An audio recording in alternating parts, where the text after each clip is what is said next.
మళ్ళీ నేను ప్రభుత్వాన్ని పర్మిషన్ అడిగాను. నేనన్నా కనీసం వెళ్ళి చూస్తే బాగుంటుంది అని.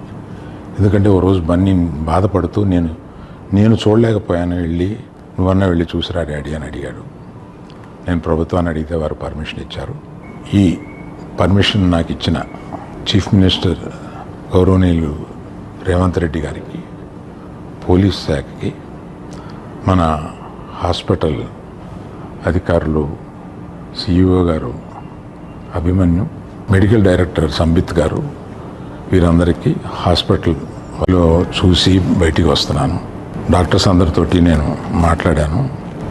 అబ్బాయి రోజు రోజుకి రికవర్ అవుతున్నారు. లాస్ట్ 14 డేస్లోనూ, పర్టికులర్ లాస్ట్ 10 డేస్లో రికవరీ కనపడుతుంది. బట్ చాలా టైం పట్టొచ్చు అని కూడా చెప్పారు. ఇలాగా ఆ అబ్బాయి కోలుకోవడానికి ఏమైనా చేయడానికి మేము సిద్ధంగా ఉన్నాము. అది కాకుండా ప్రభుత్వం కూడా వచ్చి మేము దీన్ని తీసుకుంటాము, ఈ అబ్బాయిని సంపూర్ణ ఆరోగ్యంతో చూడడానికి ప్రభుత్వం కూడా ముందు రావడం చాలా అభినందనీయం. చాలామంది అభిమానులు కానీ, బంధువులు కానీ, మిత్రులు కానీ అల్లు అర్జున్ ఎందుకు హాస్పిటల్కి వెళ్ళలేదు అని అడుగుతున్నారు. దానికి కారణం చెప్తాను. స్టాంపేడ్ జరిగిన రోజు మరుసటి రోజు మార్నింగే